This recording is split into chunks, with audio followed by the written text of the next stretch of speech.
Program studi S2 Ilmu Ekonomi didirikan pada 1993, berada di bawah naungan Fakultas Ekonomi dan Bisnis Universitas Indonesia. Program studi S2 Ilmu Ekonomi memiliki visi menjadi pusat pembelajaran ilmu ekonomi jenjang magister yang bereputasi baik di tingkat nasional dan di Asia, sehingga berkontribusi terhadap pembangunan Indonesia dan masyarakat global. Tujuan dari pengembangan program studi S2 Ilmu Ekonomi ini adalah untuk menghasilkan para tenaga ahli dan profesional yang handal dalam beradaptasi dan melakukan kajian ekonomi untuk menjawab kebutuhan akademik, pemerintahan, dan sektor swasta, serta menghasilkan lulusan yang memiliki tanggung jawab sosial. Untuk mendukung pendidikan ilmu ekonomi yang berkualitas tinggi, kontekstual, dan sejalan dengan perkembangan ilmu ekonomi global, kami melibatkan dosen-dosen berkualifikasi profesor dan doktor yang terbaik di bidangnya. Beberapa klaster penelitian yaitu ekonomi moneter dan keuangan, keuangan internasional dan perdagangan, ekonomi regional dan perkotaan, organisasi industri, ekonomi ketenagakerjaan, ekonomi dan keuangan publik, ekonomi sumber daya alam dan lingkungan. Selain memiliki program S2 Ilmu Ekonomi reguler, program studi S2 Ilmu Ekonomi menawarkan program S2 double degree, yang artinya mahasiswa dapat bersekolah 1 tahun di dalam negeri dan 1 tahun di luar negeri dan mendapatkan gelar ganda. Program studi S2 Ilmu Ekonomi ditunjang oleh lingkungan yang nyaman serta didukung oleh tenaga pendidik dari kalangan profesor serta doktor yang berkompeten dalam ranah nasional maupun internasional. Alumni kami tersebar di seluruh Indonesia, di berbagai kementerian dan lembaga nasional dan internasional. Program studi S2 Ilmu Ekonomi mendukung pembangunan sumber daya manusia yang unggul untuk Indonesia. Mendukung pembangunan sumber daya manusia yang unggul di Indonesia, program S2 Ilmu Ekonomi banyak melakukan kerjasama akademik di bidang pendidikan antara lain Bappenas, Kementerian Keuangan, Kementerian Perdagangan, Kementerian Perindustrian, Badan Pusat Statistik, Bank Indonesia, dan lainnya. PPIE itu di dalam kegiatan belajar mengajarnya itu sangat ketat ya, ketat, kemudian juga tegas, menerapkan disiplin kepada mahasiswanya. Program S2 Ilmu Ekonomi memang sangat menantang dan menyenangkan. Walaupun banyak tantangan, tapi support fasilitas akademis sangat baik, buku dan jurnal sangat lengkap. Fasilitas non-akademis pun sangat nyaman untuk kami belajar. Untuk dosen pengajar tidak perlu diragukan lagi, tentunya mereka adalah ekonom-ekonom ternama. Kuliah di sini juga mendapatkan banyak ilmu dari luar negeri karena banyaknya profesor dari luar negeri yang juga membagikan ilmunya untuk kami. Didukung dengan semua hal tersebut, saya yakin tantangan tersebut menjadi mudah. Pada tingkat internasional, program S2 Ilmu Ekonomi memiliki 12 mitra aktif dari berbagai belahan dunia: Australia, Jepang, Belanda, dan Amerika. Kerjasama internasional ini mampu meningkatkan kualitas pengajaran dan penelitian. Dalam proses perkuliahan, mahasiswa tidak hanya diperkenalkan konsep dan teori ilmu ekonomi, namun juga dibekali keterampilan lain yang bisa menunjang karir sebagai analis ekonomi, peneliti, dan akademisi. Kuliah di S2 Ilmu Ekonomi Universitas Indonesia menjadi kesempatan emas sekaligus tantangan bagi saya. Didukung dengan kurikulum yang baik dan tenaga pendidik yang merupakan para ekonom ternama di Indonesia, membuat saya dapat mengaplikasikan ilmu yang saya peroleh di bidang pekerjaan saya saat ini, yaitu sebagai staf analis pengawasan kebijakan pajak dan kepabeanan dan cukai. Menjadi keluarga besar Fakultas Ekonomi dan Bisnis Universitas Indonesia menjadi kesempatan yang tidak akan saya lupakan dan saya banggakan. tahun pertama saya di PPIE Universitas Indonesia, saya dilatih untuk berpola pikir yang kritis, analitis, dan juga independen di dalam menganalisis ataupun menjawab permasalahan perekonomian. Kemudian, tahun kedua saya di ISS University Rotterdam, saya diperkaya wawasannya, dibukakan matanya dalam hal ternyata ilmu ekonomi dan juga isu-isu ekonomi ternyata ditinjau tidak hanya dari satu sudut pandang saja ataupun dari school of thought yang konvensional saja. Tentunya hal-hal dimaksud berpengaruh signifikan dan juga berpengaruh positif di dalam mendukung karir profesional saya di dunia kerja untuk lebih baik ke depan. Terima kasih.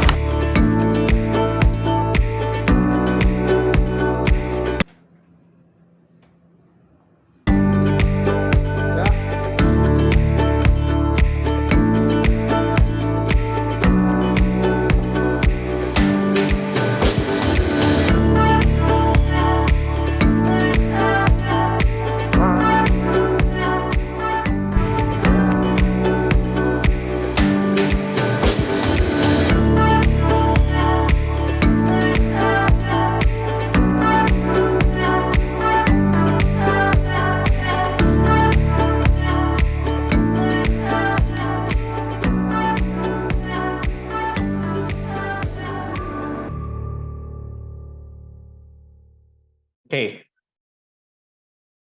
Selamat siang Bapak Ibu semua. Selamat datang dalam acara seminar yang diadakan oleh FEB UI hari ini. Nah, saya Ph.D dan saya akan memberikan welcoming remark dalam bahasa Inggris.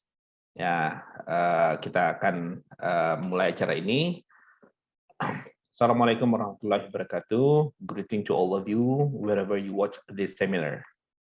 Honorable speakers, moderator, ladies and gentlemen, it's an honor for me to welcome you all to the Indonesia Economic Outlook and Policy Priorities, a joint event organized by the Faculty of Economics and Business, University of Indonesia, and the International Monetary Fund. My name is Ph.D, and I'm currently the chair of Economics Department. Ladies and gentlemen, the COVID-19 pandemic has affected many aspects of our lives and negatively affects the economy. The economic contraction has been observed in many countries and put many people in poverty. Various policies have been adopted around the world to deal with health and economic crisis. Some countries have shown good progress and experienced positive economic growth last years. However, continuing virus mutation and outbreak imply that the end of this pandemic remains uncertain. Nonetheless, there are a lot of things that we can learn from this pandemic, which may be useful to identify key factors needed to strengthen economic recovery from COVID-19 induced crisis. In this event, we will hear some insight regarding the outlook for the Indonesian economy and policy priorities from James Walsh, the senior resident representative for Indonesia of the IMF, and a discussion by Teuku Riefky from the Institute for Economic and Social Research, or we call it LPEM FEB UI. And this seminar will be moderated by Pak Rus'an Nasrudin, the Deputy Director at the Graduate Program in Economics, PPIE FEB UI. As the Chair of Economics Department, I highly appreciate that the invited speaker and the discussant make their time available for this seminar and share their views. High appreciation also goes to the moderator, audience, and all the people that allow this event to happen. With that, I conclude my welcoming remark. Thank you and have a fruitful seminar. So I will hand it over to Pak Rus'an. Pak Rus'an, now it's yours. Thank you very much, Pak Fit, for the kind welcoming remark. Now I will lead the seminar by introducing to you our distinguished speaker today, James Walsh. He is a senior resident representative for Indonesia of the IMF. Mr. Walsh was an advisor in the Monetary and Capital Market Department before he assigned to Indonesia and coordinating the department surveillance program monitoring technical assistant work in the Western Hemisphere. He has led financial sector stability assessment for Azerbaijan and Algeria and was deputy chief for China. He has also led technical assistant mission on developing monetary policy frameworks and implementing macro-prudential policy and coordinated surveillance work in Asia and Latin America before his current assignment. Before moving to MCM, his responsibility included surveillance and analytical work on emerging market, mostly recently in China and India. His analytical work has covered financial regulatory reform, macro financial linkages, inflation, financing, infrastructure investment, and systemic financial risk. And he was also co-editor of a book on Asian financial system. He also worked in the IMF policy design department, assessing the IMF surveillance of developing economies. Last but not least, he has a Ph.D. in Economic for the University of Chicago and BA in Economics from the University of Pennsylvania. With his long-standing experience and expertise, I believe he will deliver a very interesting lecture this afternoon titled Indonesia, Economic Outlook and Policy Priorities. James, the session is yours.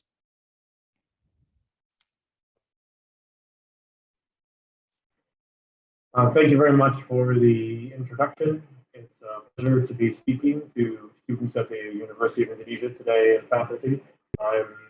As Pak said, this is a difficult time around the world, and there's been a lot of changes and a lot of economic policy challenges.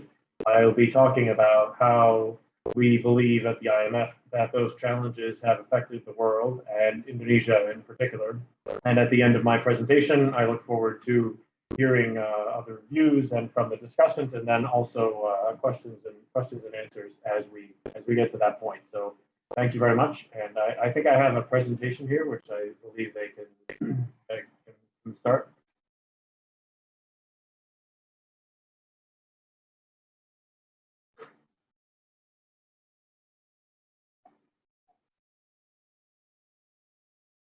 Okay. I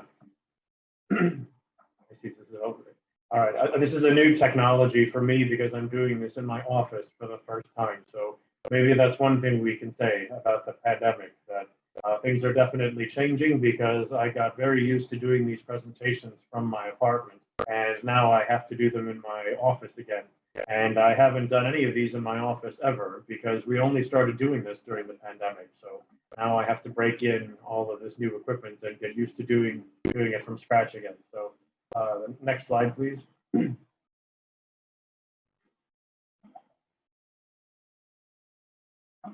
So I will talk about 5 things here. First, just some background on the IMF and what it is and how we interact with Indonesia. Then I'll talk a little bit about the global economy, and then about and how Indonesia fits into the global economy. And then I'll talk about how Indonesia responded to the pandemic, and then what the IMF sees as priorities for Indonesia and economic reform issues going forward. So next slide, please. So just talking first about the IMF. So next. The IMF and the World Bank were both founded toward the end of the Second World War in 1944. And the goal in establishing these organizations was to try to create a new system for managing the global economy that was more inclusive and more focused on stability than the system that we had before the war. So the goal of the IMF originally was to minimize restrictions in funds flowing across borders and try to stabilize the international system of exchange rates. The World Bank was established to provide loans to countries to help them rebuild after the war. over time, the roles of both institutions changed. As global exchange rates began to liberalize and more countries moved toward floating exchange rates in the 1970s, the IMF became a place for countries to discuss exchange rate policies and to discuss their international financial policies and try to move towards a more stable financial system. And the World Bank began to focus more on poverty alleviation in developing countries. So next, please.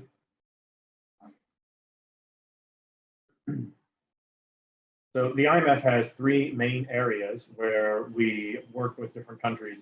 So first is policy advice. We talk to countries on an individual basis. So a few times a year, we have teams from Washington that come to Indonesia and talk about economic policies. And we also have what we call multilateral policy advice, where we publish reports twice a year on prospects for global growth, on the international financial system, and on the outlook for fiscal policy. So those multilateral reports are an attempt to try to bring together global policy lessons from around the world, while we also provide specific advice and we have specific discussions with each of our member countries over the course of the year as well. Those bilateral discussions, so just the discussions with each country, are published each year into a report that we put up online. The second area where the IMF is involved in with our members is on lending. We do lend to countries that have balance of payments needs or are having difficulties meeting their loan obligations, for example. Right now, we have quite a number of programs around the world because of the pandemic that increased not only the number of countries that borrow from us, but in some cases, the amount of money that those countries did borrow from us. Indonesia is not currently borrowing from the IMF, and there's certainly no reason to think it will anytime soon. So that one I'll probably spend less time on. And the third area is capacity development. So the IMF works with countries to try to improve their ability to implement economic policies around the world. So what we do is we provide technical assistance to train people at central banks or at finance ministries on, for example, how to improve tax compliance or how to do modeling for monetary policy. We have a number of training centers around the world that help people undertake these trainings. The closest one to Indonesia is in Singapore. So a few times a year, we will have people that travel to Singapore or participate in training arrangements that are organized by our office in Singapore. But we also have these in a number of other places, including Central Asia, the Middle East, Central and Eastern Europe, the South Pacific, and the Caribbean. There's quite a few. So next, please. So in addition to those three areas where we work with countries on economic policy making, we also have what are called the new areas of work. So these are both bilateral and multilateral areas where we discuss economic policy. And these are topics that are essential to economic policy making and to making sure that economic policies are sustainable and inclusive, but are not necessarily part of what the IMF has traditionally looked at over time. So the first one of those is income inequality. We try to look at how economic reforms and economic policies affect income inequality. It's obviously easier to support economic reform and growth if that growth is more inclusive, and it's just fair. We want to make sure that everybody benefits from economic reform, and that when some people are left behind by some measures, that there are policies in place to help them through. The second area is gender. We look quite a bit now at how different economic policies and different measures might affect men and women differently around the world. Here too, the idea is that if growth is going to be inclusive, then we have to make sure that our policies do not affect men differently from women, and that we aren't inadvertently leading to an environment that makes it harder for women to join the workforce or makes it harder for women to benefit from social programs. There are quite a few economic programs in the past that have been designed with only men in mind, and it's important that we recognize that those biases can be there, and that we make sure that our policies are designed to make sure that everybody can benefit from them. And the third area is climate change. This is an area where the whole world is facing this particular challenge. We're working with each of our member countries on how they can design policies that will begin to bring down emissions and hopefully contain global changes to the climate over the next few decades. I'll talk about this one more at the end of my presentation. This is quite a challenging issue in Indonesia and in every other country in the world, but it's very extremely important and extremely difficult, unfortunately. So I'll come back to that one more later on. So next, please. So Indonesia has been a member of the IMF since 1954. My office here in Jakarta was opened in 1967, and as far as I know, it is the oldest resident representative office in the IMF. There have been 21 resident representatives since 1967 here in Jakarta. So I am honored to be the 21st one here, to be able to speak to you and to learn more about Indonesia and try to see how Indonesia can help the IMF and how the IMF can help Indonesia. As I said before, we have discussions once a year or twice a year with our member countries where we discuss economic policies. The results of those discussions are presented to our executive board and then in most cases published. So the reason we present it to our executive board is because our annual reports are supposed to be an attempt of the fund and the global community to arrive at recommendations for economic policy that are good at making growth more sustainable, more equal and inclusive around the world. And we do that every year with Indonesia. The most recent report was published in March of this year. You can find it easily online. And I will be talking about the conclusions from that report over the next few minutes here. So next, please. So now I'll talk a little bit about where the global economy is at the moment. As I'm sure everyone knows, this is quite a challenging and complicated position right now for the global economy. So next, please. So first, we had the largest pandemic in 100 years, beginning about 2 years ago. And that, as Ph.D. said, had a major impact on global growth and on poverty around the world. The global economy did begin to recover from that last year. And what we saw last year was that countries were recovering at a different pace. So the primary driver of how quickly economies recovered from the pandemic was how quickly they had been able to get cases under control and convince people that it was safe to rejoin the economy. So the two areas where that happened fastest were China, where the pandemic was brought under control very early on, and in the advanced economies where vaccinations came out very quickly and where people were willing to go back into offices and go back into shopping malls faster than in some other places. So because of that, because those countries were able to recover a little faster, what we saw was that a lot of emerging market economies, such as Indonesia, recovered a little more slowly. So while much of the advanced world was growing pretty quickly in 2021, Indonesia was growing a little more slowly. This year, Indonesia is recovering, but it's still a little bit behind where the advanced economies are. And then to make the situation worse, just as we were beginning to see sustained recovery around the world, the war began in Ukraine. And this has also affected global growth and global growth prospects. So the main effect on global growth from the war in Ukraine that we see so far is the effect on Ukraine itself, which has been invaded and where the farming season will be curtailed dramatically by the Russian occupation, and on Russia, which has been hit with very hard sanctions from European countries, North America, and some countries in Asia. So the main effect that we see in terms of the global economy is that Russia, which is a very large economy, is growing. We expect it to grow much more slowly this year. But also the economies in Europe, we expect to grow more slowly. They are highly dependent on energy imports, including from Russia. So as the price of energy has risen as a result of the war, we have marked down our estimates for growth in those countries. So the war has already worsened global prospects quite a bit here. And another implication of that is that some productive capacity in all of the world's economies was wiped out by the pandemic. We saw people who retired earlier, companies that were healthy before the pandemic but went under.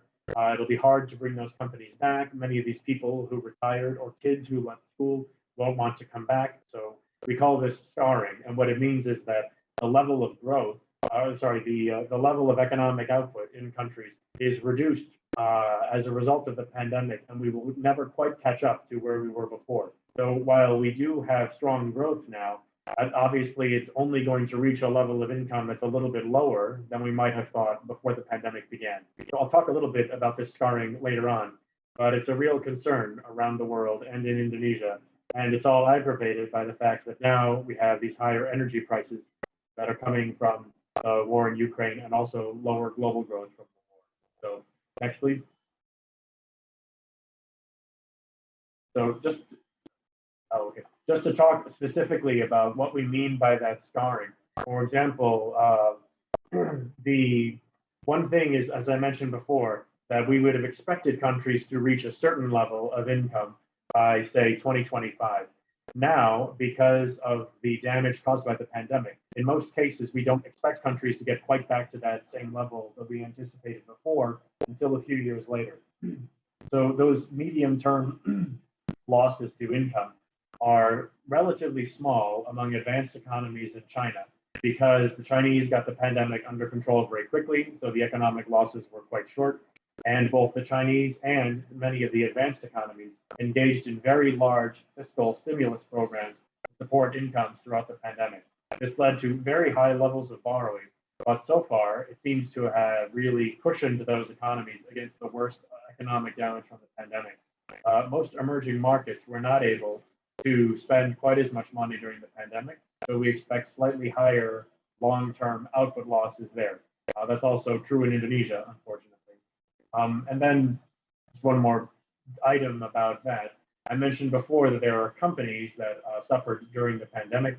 One area where we see that is that companies had to borrow money to pay their employees or to keep their business going during the pandemic. And for that reason, a lot of companies now have much more corporate debt than they did before.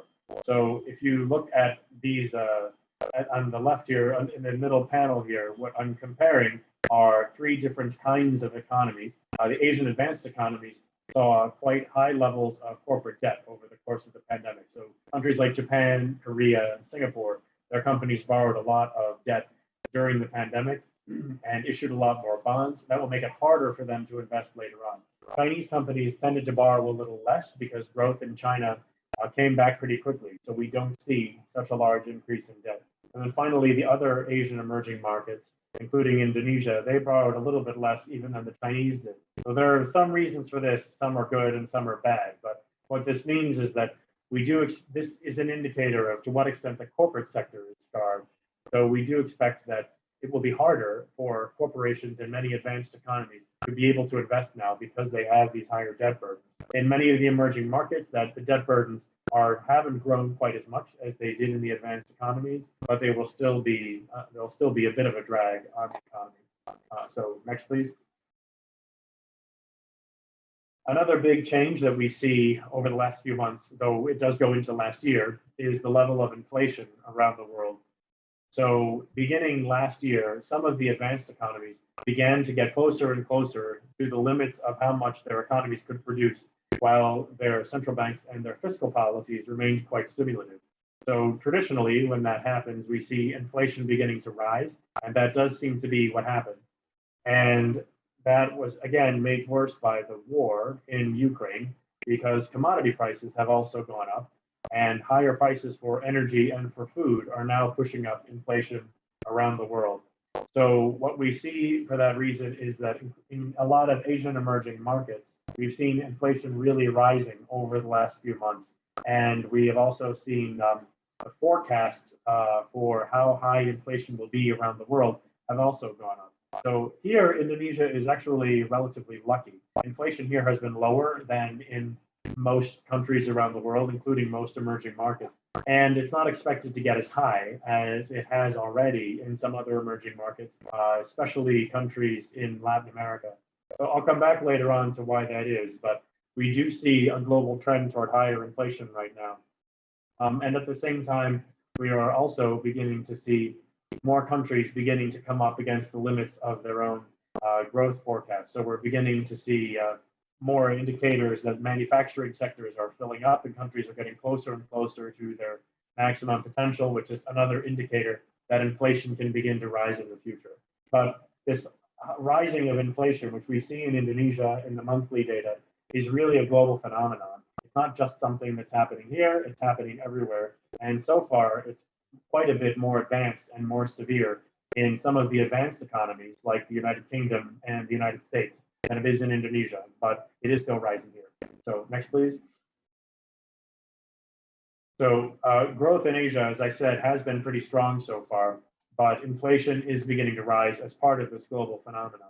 So on the left, these are indicators of how quickly we see manufacturing and services rising around Asia. And as you can see, they've been in pretty strong territory, especially manufacturing, over the last year or so. So what this means is that Asian economies are still able to serve as the factory of the world, and they're still able to produce. That was very true in Indonesia throughout the pandemic. The manufacturing sector was able to stay open and to continue producing throughout the pandemic.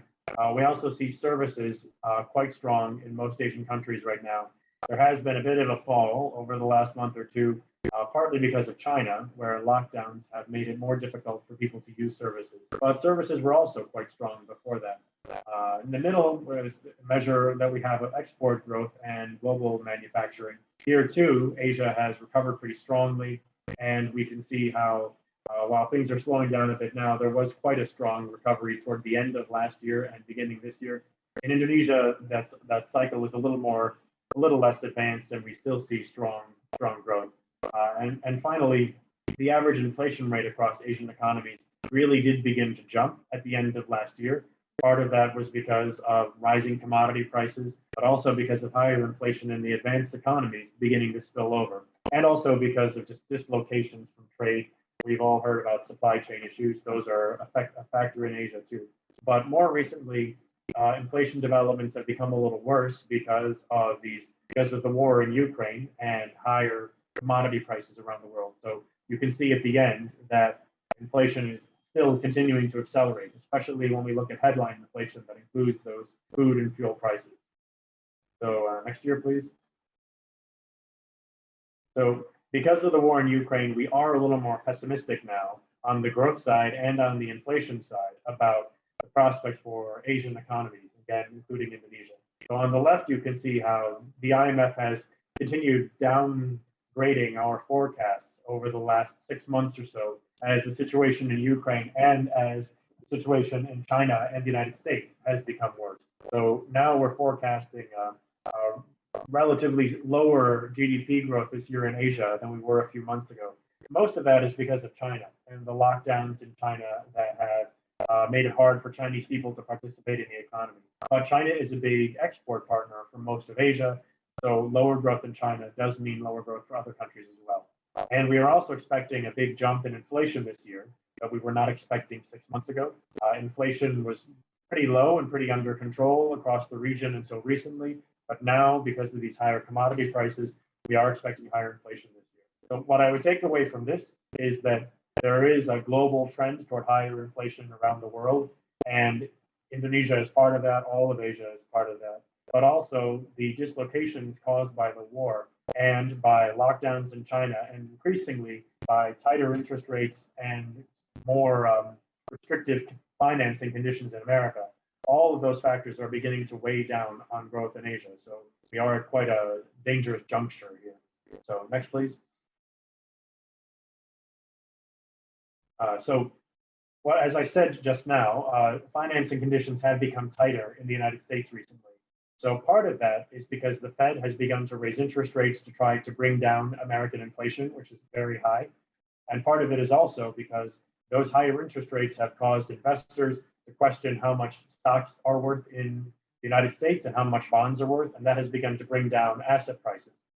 And as those stock prices have fallen and as interest rates have risen, it's become harder for companies in the US to access funding. So for that reason, we begin to see capital flows away from high risk areas and toward low risk areas. This downward pressure on the markets means that people are nervous about losses, and for that reason, they tend to sell some of their riskier assets, including very high interest rate debt or a lot of equities in emerging markets or bonds in emerging markets, and try to bring them back into safer assets such as government debt. So that tightening on the left side of the screen results in capital outflows on the tightening on the left side of the screen results in capital outflows on the right. So we've seen these outflows from emerging markets, particularly in China, over the last few months, as people become nervous about China's COVID policies, but also from other economies as well. So even in Indonesia, investors have been selling their holdings of government debt. So here they have continued to come into the stock market. So this high inflation in the US is already leading to a higher cost of borrowing around the world, and that is also affecting how investors see Indonesia compared to other countries. So next slide, please.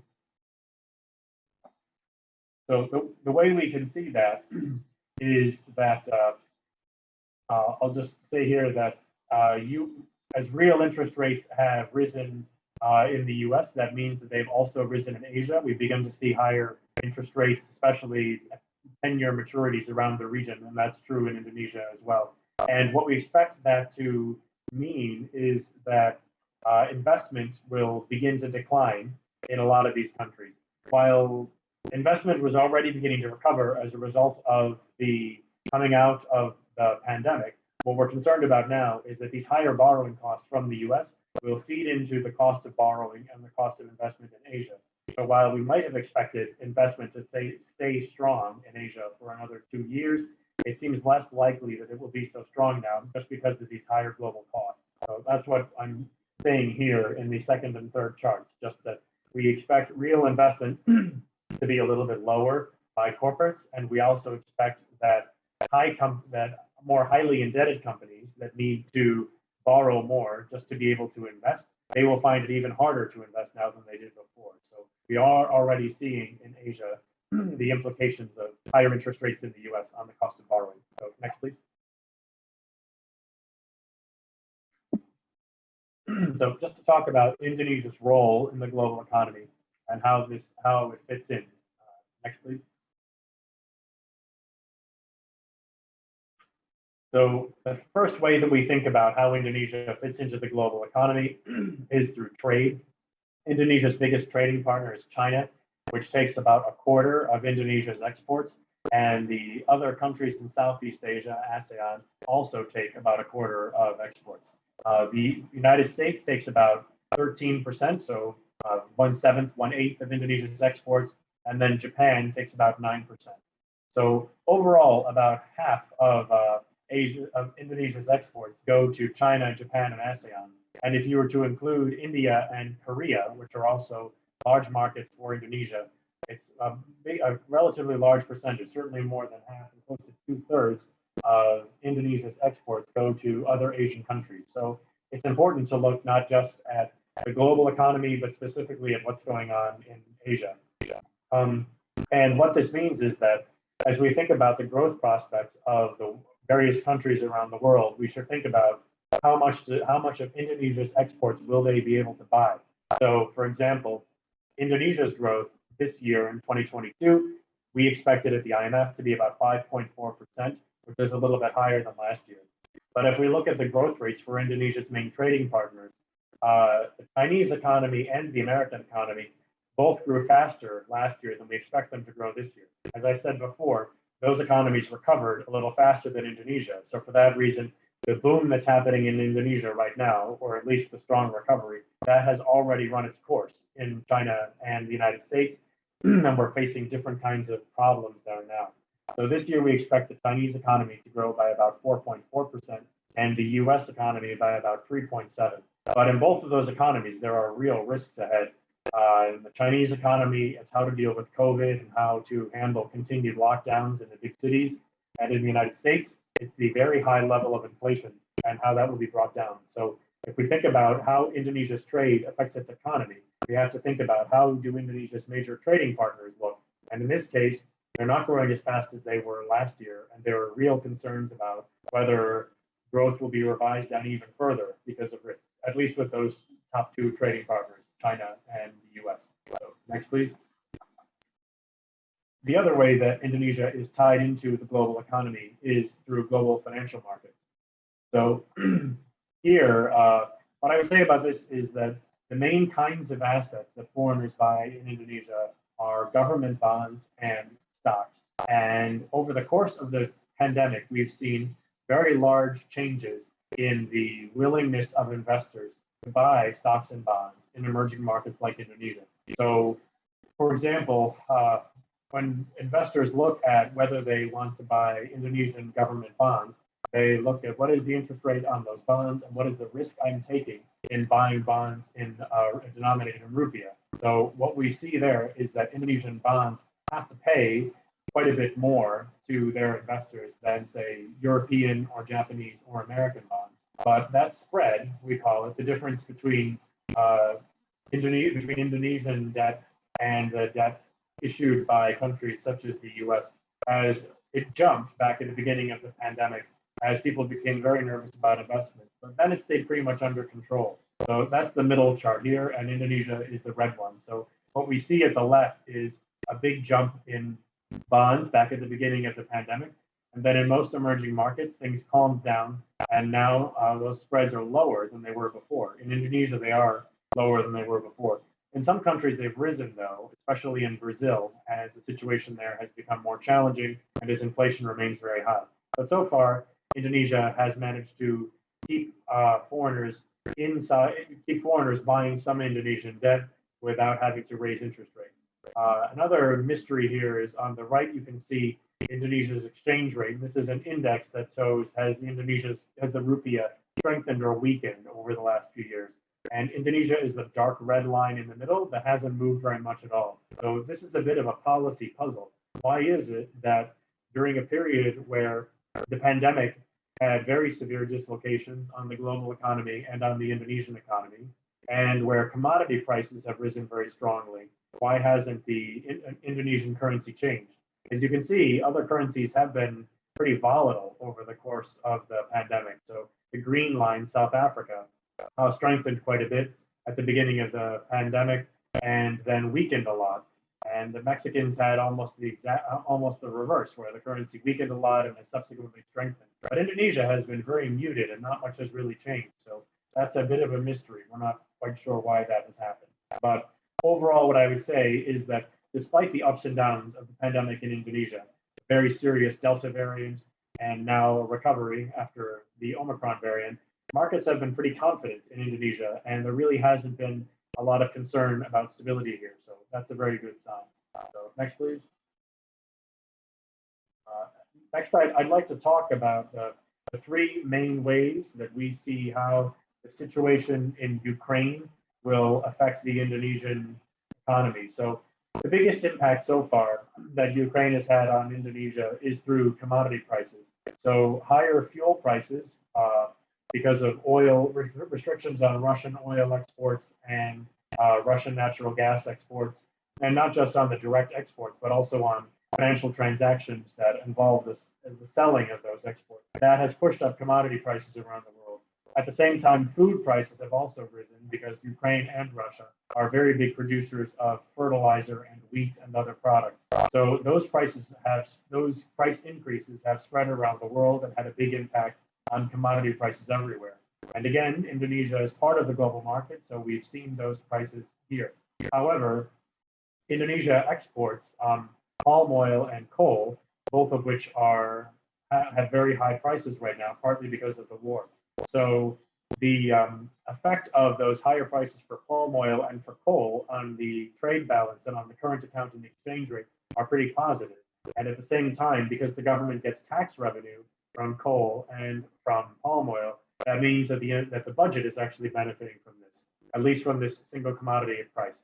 Those effects are weakened by the fact that Indonesia imports oil and that a lot of prices for things like petroleum and diesel are controlled, or so gasoline and diesel are controlled. So the government has to pay subsidies on those.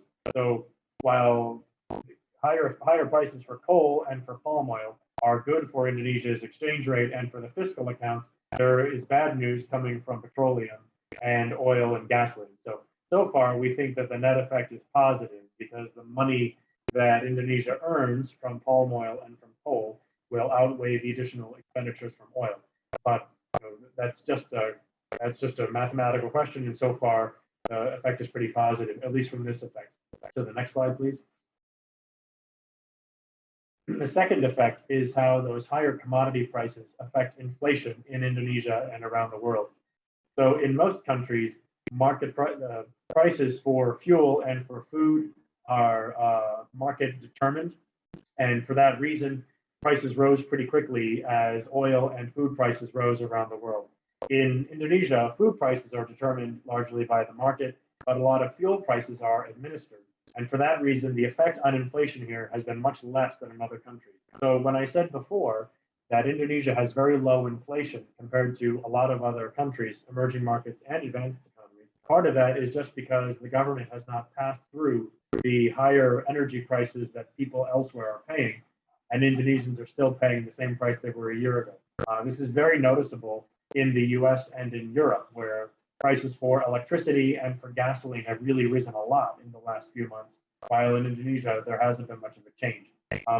There has been some change just from some higher fuel prices and from higher food prices. So we do see inflation beginning to rise in Indonesia, but not as much as we do in other countries. And as I said before, gasoline prices are pretty stable. But these are just there is an issue here where higher global commodity prices will eventually feed into Indonesia as well. So that is an important effect of the war in Ukraine. So next, please. So the third effect of the war in Ukraine is on how we see global growth conditions and how companies see their prospects for future growth. So this is the hardest one of the three to really understand and to forecast. So what I would say about this is that Russia and Ukraine are not big trading partners for Indonesia, so there probably isn't much of a change in how Indonesian companies see what's going on in the rest of the world. And also, we haven't seen a big increase in the riskiness of financial markets, at least until very recently with falling US stock markets. But we haven't seen a big repricing yet of things. There have been higher rates, including in Indonesia recently, but we haven't seen a lot of volatility yet. There were concerns at the beginning of the war that stock markets would crash and that it would be that a lot of the advanced economies would have a hard time gaining political support and that this would cause them a lot of severe economic damage. So far, that hasn't happened. Unfortunately, what has happened is that inflation is higher and more persistent than we expected. So while the war in Ukraine doesn't really seem to have had a huge impact on global conditions yet and on the willingness of a lot of companies to invest, what has happened is that high inflation in the US and the difficulty of controlling the pandemic in China have really caused people to reassess their views on the riskiness of the economy and their views on investment. So while the Ukraine effect here is not so large, there are other things that are quite large and are leading to a lot of uncertainty. So next, please. So next, I'll talk briefly about Indonesia's response to the global pandemic and how we see it and what policy recommendations we have on that. So next, please. So we do see that growth is beginning to return in Indonesia after the pandemic. Last year was quite difficult, and this year we really do. We were hoping that as the Omicron variant got under control, that we would see a recovery, and now we are seeing that. So on the left, what I would point out is that credit growth from the banks has been rising quite strongly this year, and it keeps going up, and that's very good news. In a lot of countries, the banks were very weakened by the pandemic, and it's hard for them to lend. So far, we do not see that in Indonesia. The banks have quite strong capital positions right now, which means they have the ability to lend and support a recovery. And we see that lending happening right now with relatively strong loan growth. And on the right is an indicator of how strong investment is in Indonesia. So how much are companies borrowing in order to invest in new factories and new capacity, or how much are different businesses investing in new space or training new people or writing new software.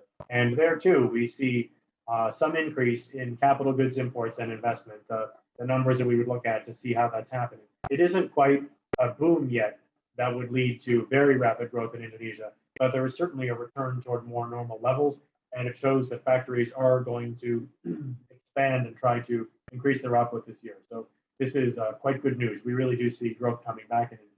So next, please. The other way we can see growth coming back is through consumption. So here, there's a couple indicators we look at. motorcycle sales, people buying more bikes when they're more confident about their income.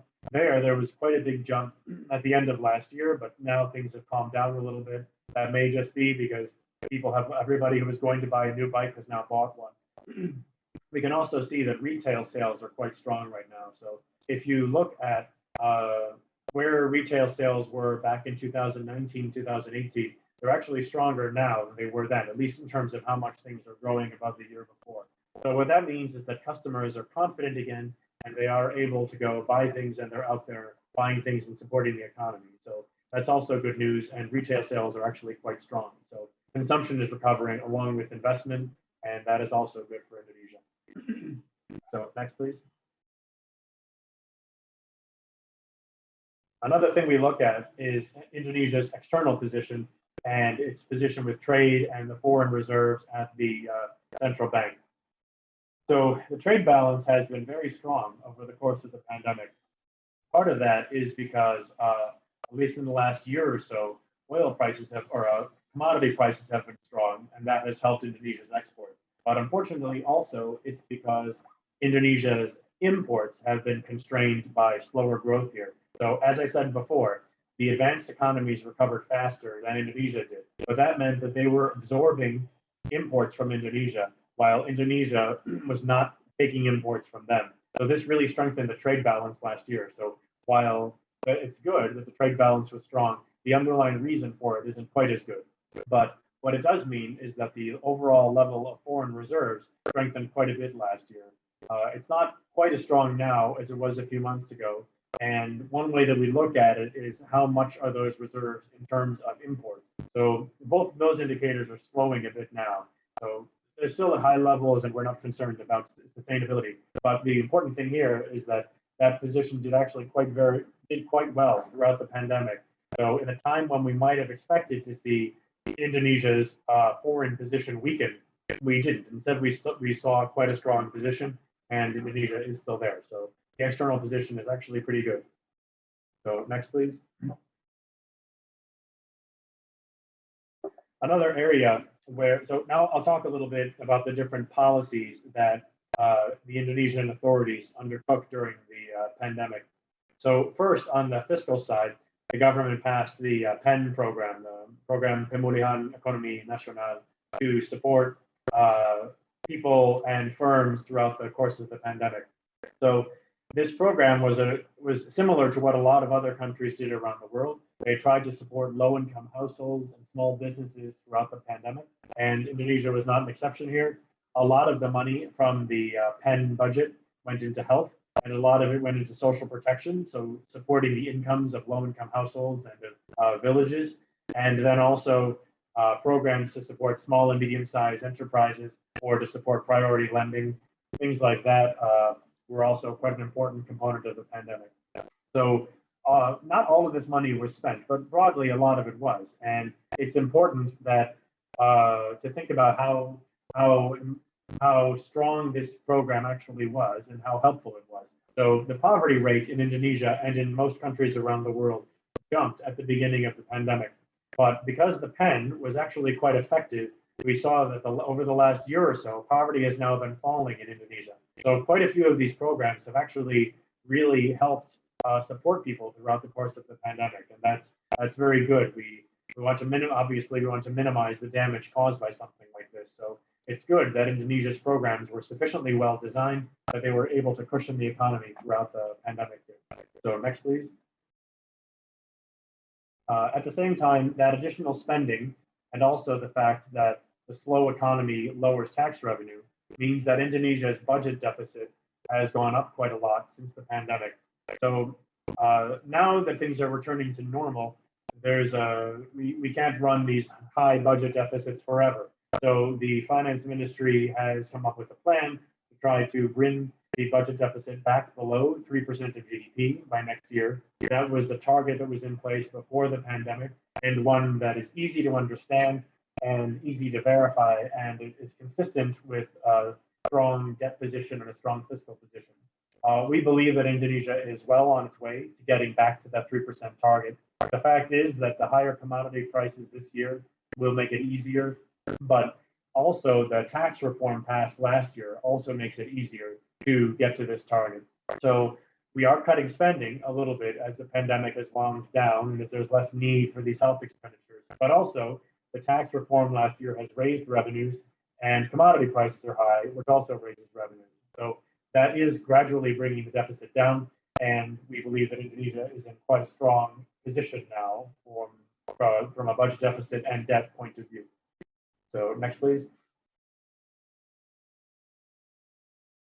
The Bank Indonesia also had a very strong set of policies which were aimed at keeping the cost of borrowing low during the pandemic, again, to support the economy throughout the pandemic, and also to make sure that financial markets were functioning and that if people needed to borrow money, they were able to do so. So this policy was also quite successful. But now that the economy is recovering, it's not really necessary to provide so much stimulus to the economy. So Bank Indonesia has begun to withdraw that and to try to normalize its policies. So one way they're doing that is by increasing reserve requirements at banks, which makes it a little harder for banks to lend money, and also will begin to reduce pressures on inflation. At the same time, they are using what's called the macroprudential inclusive ratio to try to put more money in the economy into priority areas that are poverty reducing or supporting small businesses. But overall, the big picture is that they are trying to normalize economic policy and bring us back to a more sustainable position now that that extraordinary support is no longer necessary. So next, please. And the third area of policies, so supportive fiscal policies, supportive monetary policies. The third one is supportive financial regulatory policies. So here, the OJK, the Financial Services Authority, encouraged banks to restructure loans to companies that were relatively stable. Those loans are now being repaid, and companies are able to borrow again and able to sell again, so it's not as necessary. So this was a pretty risky program. A lot of countries did it, but not all of them were able to implement it very well. But in Indonesia, so far, it looks like those loans are coming down and that the banking system will be pretty strong at the end of the pandemic. So this is, again, another area where so far it looks like Indonesia has been quite successful. And next. As I said before, the government ran quite large budget deficits over the course of the pandemic, and the central bank has been very focused on trying to make sure that financial markets function in a sustainable and stable way over the course of the pandemic. So one way that this was undertaken was by the central bank buying government bonds during the course of the pandemic. So over history, over many cases, we've seen countries where the central bank begins to buy debt from the central government like this, and it winds up with a situation of very high inflation and even higher budget deficits and a lot of economic uncertainty. So that has not happened over the last 10 or 15 years or so, and we aren't really sure why. So the Japanese government began to borrow money like this 20 years ago, and in Europe and the United States, they began to do this about 10 years ago. And so far, we haven't seen inflation get out of control in any of those countries yet. It may now be happening in the US and the UK, but even if inflation is high there, we don't tend to think that it's because of these government bond purchases. So that may be a contributing factor. So the fact that Bank Indonesia has been buying these government bonds does not make it unusual among central banks. A lot of central banks have done that. What is a potential problem, though, is that we don't know how much of this you can do without beginning to create problems. So Bank Indonesia and the Ministry of Finance have agreed that these purchases will stop at the end of the year. That would probably be good. So far, no one is concerned about these policies in Indonesia, but if they were to continue, then there might be concern. So it's good that the central bank has been very clear that the purchases will end at the result of this year. So that is maybe a little more technical, and there's a lot of background. If there's questions, I can answer them. But the important thing here is that, again, this is an extraordinary policy that was undertaken during the pandemic, and it is being unwound and ended now. And that's good. So next, please. So just to talk quickly about some of priorities for Indonesia going forward. The one that I would mention here is climate change, which is this big threat to global economy and to prosperity around the world. So as I'm sure everybody is aware, we the amount of emissions that are already in the atmosphere and that the modern economy pumps into the atmosphere every year are raising the temperatures around the world, making weather less predictable and creating a lot of environmental damage in areas such as dead coral reefs and less predictable crop seasons and more extinctions. The United Nations, the IMF, and all other international organizations, including the G20, are working to try to get countries to agree on a framework for bringing emissions down. So most countries have made pledges on how to bring emissions down, including Indonesia, but the policies that would bring us to those emissions are not implemented really anywhere. So this is a very challenging problem, and no one knows how to solve it. It's difficult in Indonesia, and it's difficult everywhere. It's very expensive. But if we don't solve it, things are only going to get worse. So it's important that everybody thinks about this and that we all try to figure out how we can bring policies about that will reduce global warming. But it is quite challenging. So what I would say is that the fund views there being three main priorities for addressing climate change. First, a lot of countries subsidize fossil fuels like diesel, gasoline, and coal. And that means that consumers are encouraged to use more of these fuels than they otherwise would. And we use less renewable energy like solar and hydro and wind or nuclear than we would if these fuels were priced in a way that reflects their damage to the environment. So eliminating those subsidies and leveling the playing field from an environmental point of view. So recognizing that coal damages the environment and hydroelectricity or wind power does not, then we should pay more for coal than we should for wind power, for example. But leveling that playing field has been very challenging.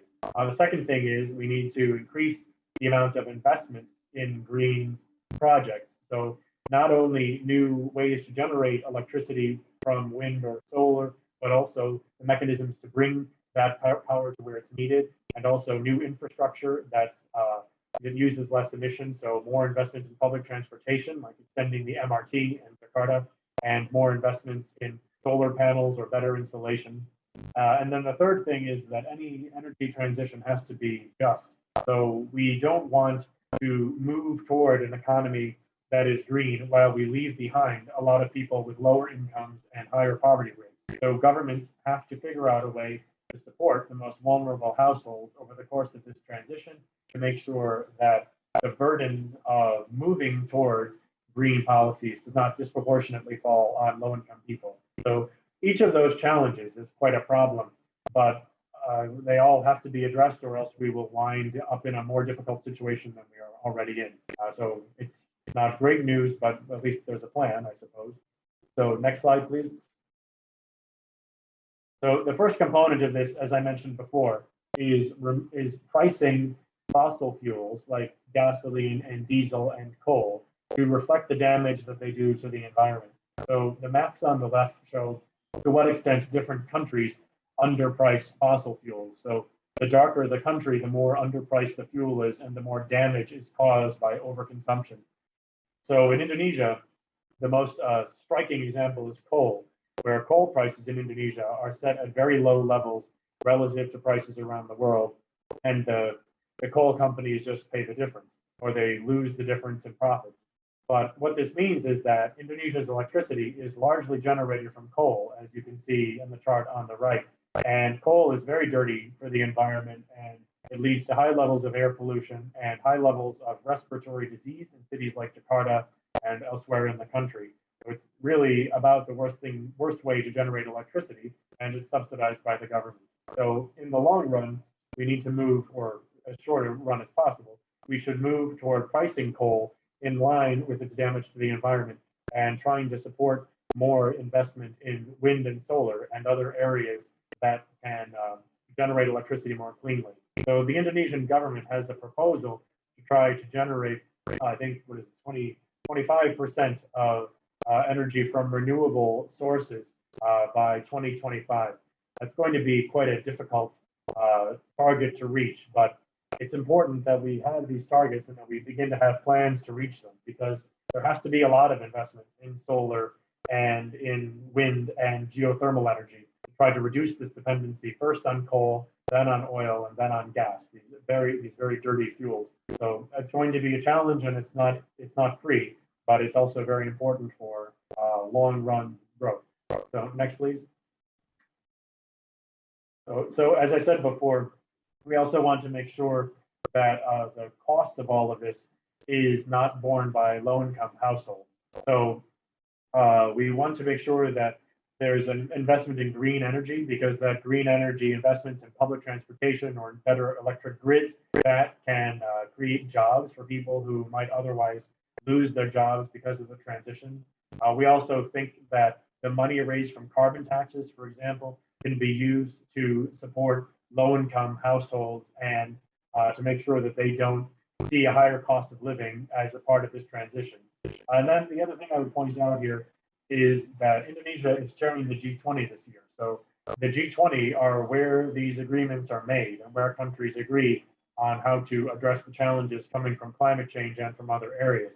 So not only is Indonesia at that discussion and part of that discussion, but this year it's leading the discussion. So to the extent that Indonesia has a different view on how climate change should be addressed, it's very important that Indonesia make its views clear at the G20 this year. This is a rare opportunity for Indonesia to set the agenda for what the world is talking about. And it's important that the world hears what Indonesia has to say and what this country's views are. So this is really a valuable opportunity, and it's an exciting year to see how Indonesia will change the global policy dialogue on these areas and what kind of measures will come from this. So next, please. So just some main messages from my presentation here are that Indonesia is now recovering, but making sure that the recovery is sustainable will require being careful about inflation. Again, it's a global problem, so Indonesia will not be immune to higher inflation, and also making sure that Indonesia continues to be an attractive place for people to invest. So making sure that the economy is stable and that growth is inclusive.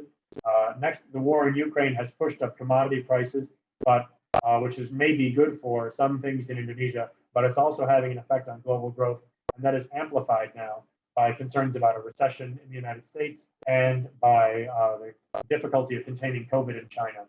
And then third, climate change is a very difficult challenge, and it will really require creative solutions and very hard work by people around the world, including students of the University of Indonesia when you all graduate and move into important positions here.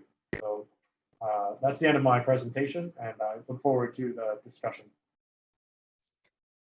Thank you very much, James, for the very solid and enlightening lecture.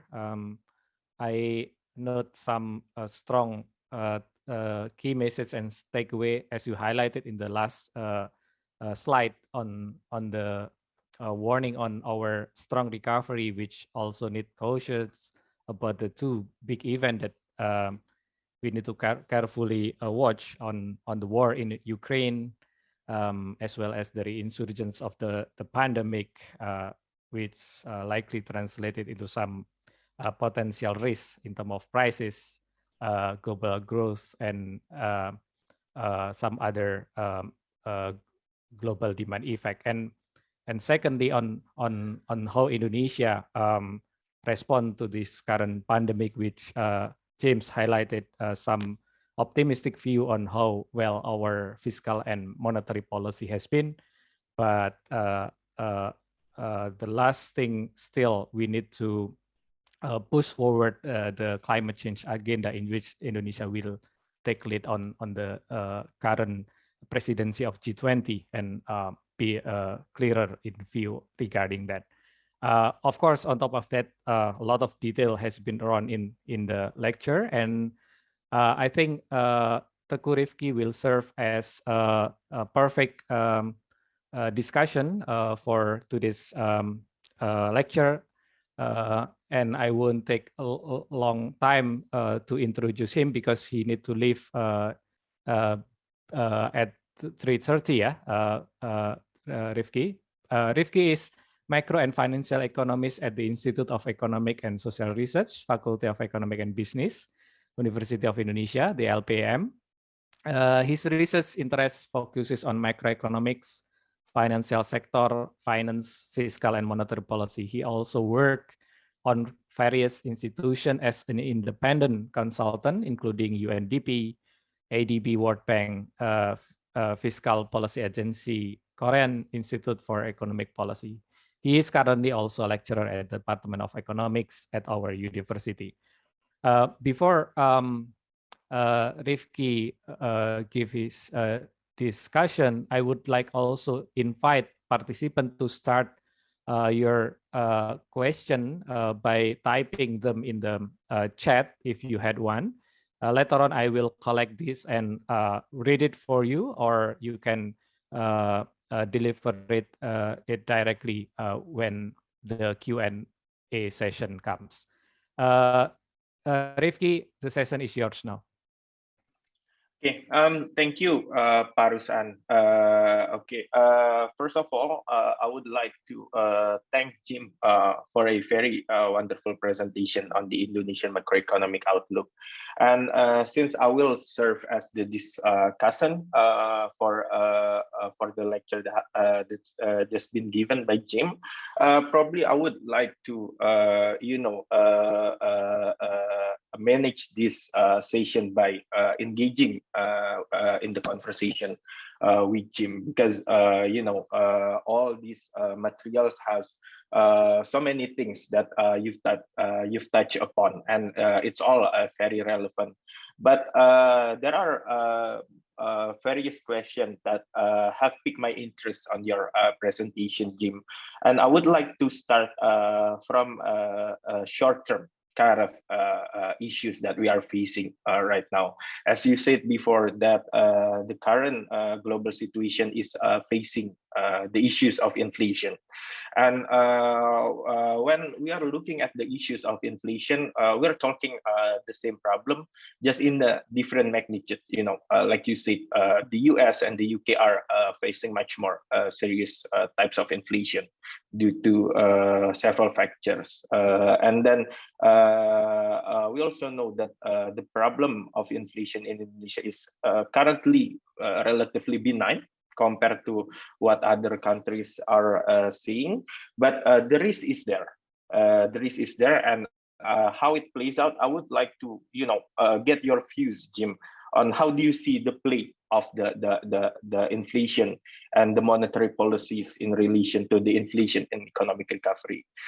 We know that at least currently we aren't seeing any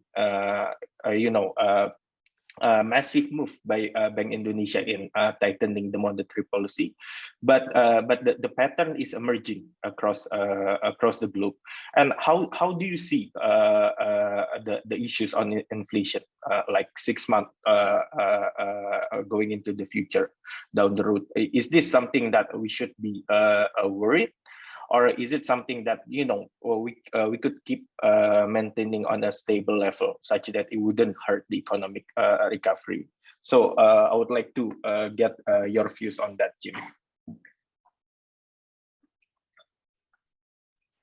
Should we collect all of your question first, or just engaging the conversation now? Riefky, which one do you prefer? I think that would be better if we could engage in the conversation. Okay. So we might pick, some interesting topic points from Jim along the conversation.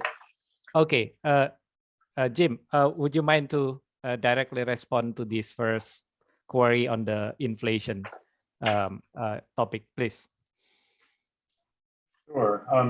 There's a few reasons why Indonesia's inflation is low relative to a lot of other countries. The first one is that the economy recovered a little more slowly than China's or the United States or a lot of European countries. So that means there's just less.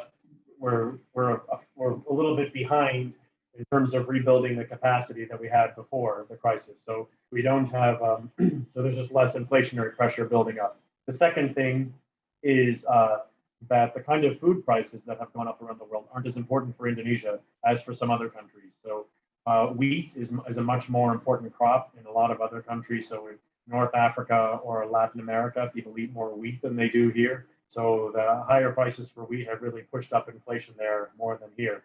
And then the third factor that I would say is the fact that energy prices here are administered has two big impacts. On the plus side, it means that the government has to make a choice about how to deal with high global energy prices. They can either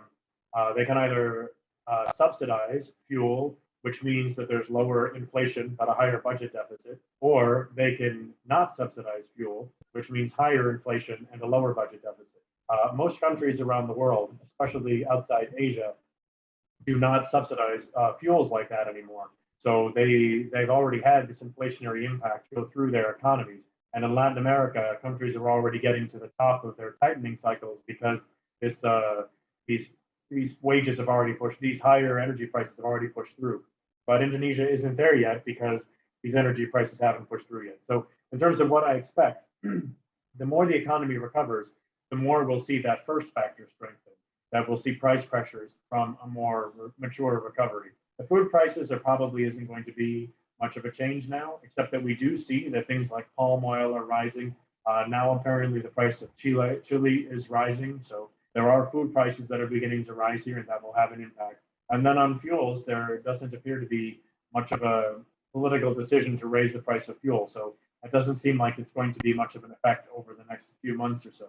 But we will see the fact that the prices are rising in other countries. It does mean that prices will begin to rise here, and some of that imported inflation will begin to matter. So how the BI will respond is the BI typically looks at how inflation expectations are evolving, where do people see inflation going, and also they look at how high is inflation actually at the moment.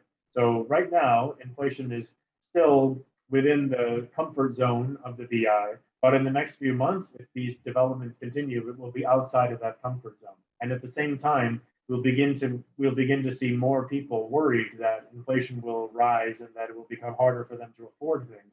So the BI will need to begin over the next few months, next quarter or two, to raise interest rates and to reduce the amount of liquidity in the financial system to try to keep inflation down.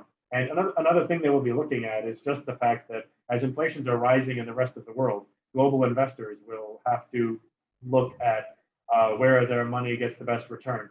And if interest rates are rising in the rest of the world but not rising here, that will mean that some capital will leave Indonesia. So that's okay if the response is to just let the exchange rates appreciate and let that capital go. A lot of countries will make that decision, and I assume Indonesia will tolerate that too. But we have to make sure that it happens in a way that is reasonably stable, and it's okay if the BI doesn't necessarily react by raising interest rates.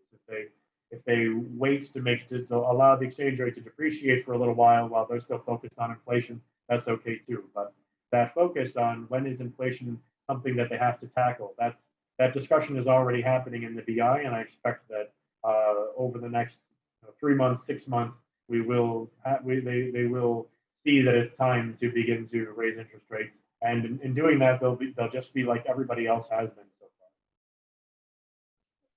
Okay. Thank you, Jim. I have sort of like a two-part follow-up question.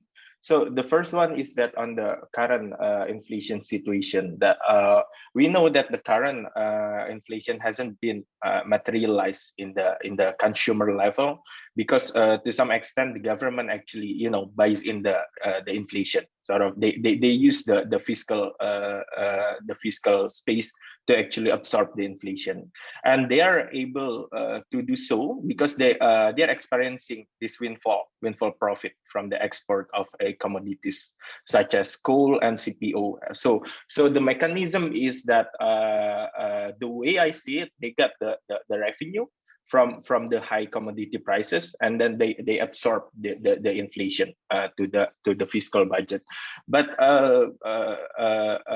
seeing the latest development of the global economy, we are seeing other source of inflation, such as the commodities that are not they are not being produced by Indonesia, such that we don't have any windfall from that. We are seeing that the price of agricultural product are rising as well. So that could be the source of inflation down the road. And then the other source of imported inflation is the disruption in China as well, as you've mentioned in your presentation. And those sources of inflation are not some sort of give more space in the fiscal budget. And the capacity of the fiscal to actually absorb that as inflation is actually decreasing. So what I would like to get your perspective on is that how long the fiscal budget could absorb the inflation.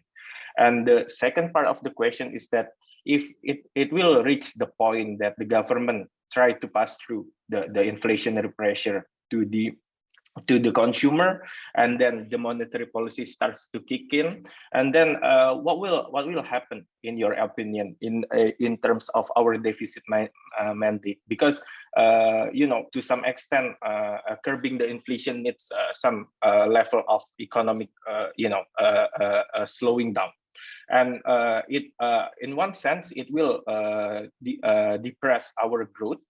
And on the other hand, it will also rising our deficit, because we know our deficit is the cost of debt will be rising down the road due to the monetary tightening and the rising interest rate. So how do you see the potential development of the deficit mandate, and how do you see those will affect Indonesia's credit rating, for example? If say we are on the tipping point of reaching or not reaching the deficit mandate, how important that is to international investor. So yeah, there are two of my questions, Jim. Okay. The first point I would make here is that I think it's a great way to phrase the question, to say how long can the government go to continue subsidizing fuel prices when they're this high?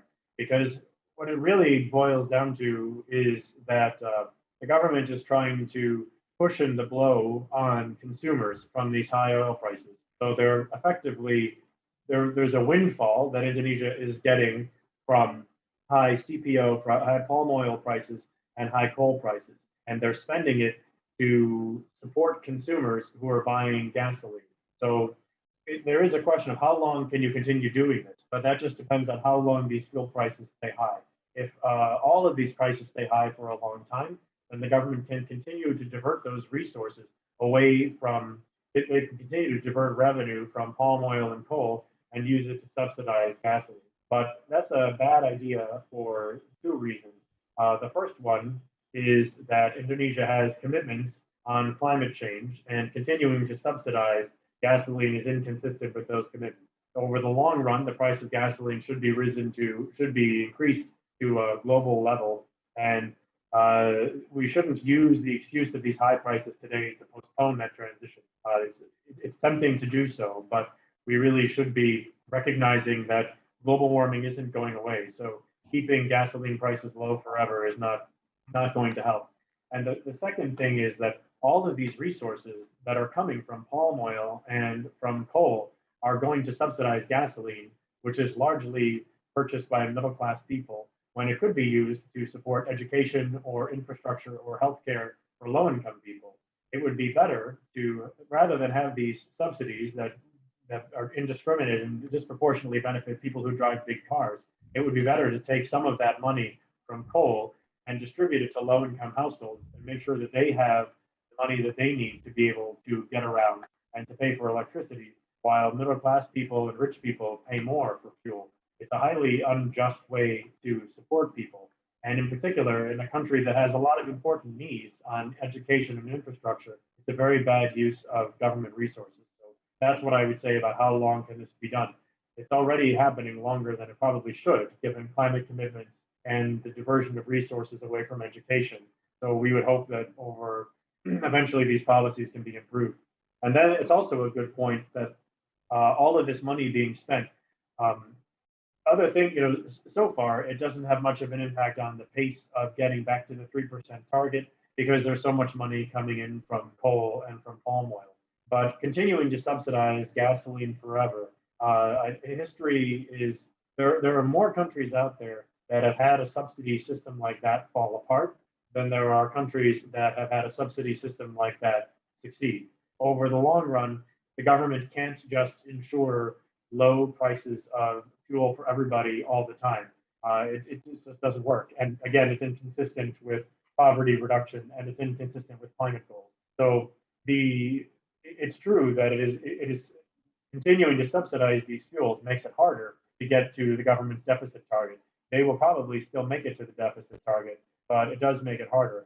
And the deficit target itself is important for a number of reasons. It's the credit ratings agencies. Yes, it's important that Indonesia has a good credit rating, but if you say that that's the reason for the deficit target, it makes it sound like we're doing this because a bunch of investment bankers in Singapore and London are telling us to do it. The real reason we need to keep the budget deficit below 3% is because that's the amount that the country is able to spend based on the amount of tax that we can raise and in a way that's sustainable. So the deficit, you can only afford to borrow so much, and if you want to spend more resources, then the best way to do that is to have more effective taxation or to have more effective expenditure programs. So the deficit target is really just a way to be responsible in the long run. And the ratings agencies are a way that other people are measuring that responsibility. But it's important that the deficit is under control just because it's important for macro stability and important to keep inflation from going up or to keep the economy from overheating. But there are always spending needs that are never going to be adequately addressed. But the way to address those spending needs isn't by increasing the deficit. It's either by raising taxes, which Indonesia was able to do last year, and that was quite successful, or by spending better. So, for example, reducing subsidies on gasoline and spending more money on education. So, I think the deficit target is likely to be met, and I think the deficit target is a good idea. But it's, the ratings agencies are only important because they're a measure of how much we're going to have to pay to finance that 3% deficit. Anyway. Okay, thank you, Jim, for your thorough response. I would like to also touch upon, because you mentioned about the tax revenue and then how government should spend better going forward. But I would like to include the aspects of the reform needed.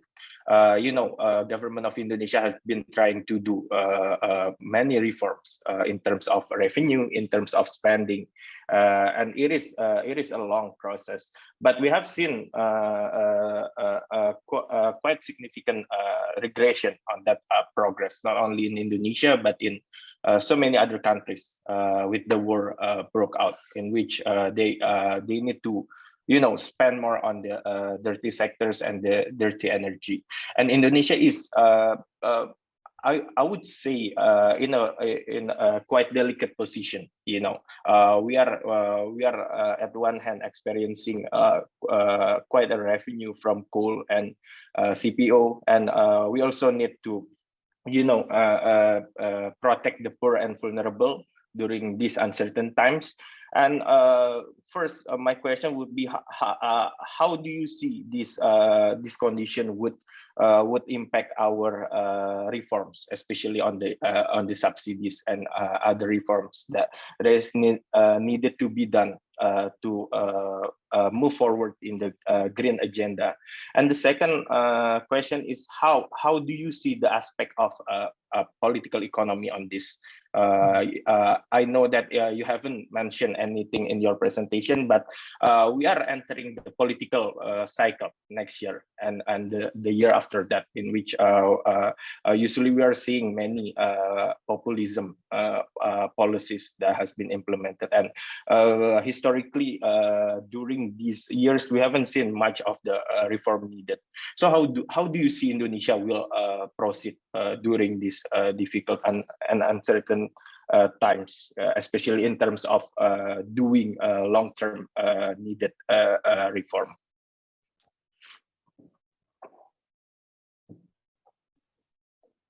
So first, on green reforms and on shifting the economy, the kind of structural reforms that would move Indonesia toward a greener economy. I don't mean to say that these are easy. They're all very challenging. It's very difficult to think about how this will happen. And even if you could figure out a strategy, then figuring out how to pay for it is another question entirely. But the best way to break down a problem like that is to think about just starting with initial steps and then seeing what you can do from there. So there are some areas where Indonesia has already begun. So a carbon tax has already been introduced, or at least it's been developed and soon will be introduced. So that's a first step. And the next step with the carbon tax has to be extending it to a wider share of carbon emissions around the country and then beginning to raise it. Another first step is moving fuel prices toward more market determination. So that doesn't mean that we suddenly raise fuel prices today up to global market levels.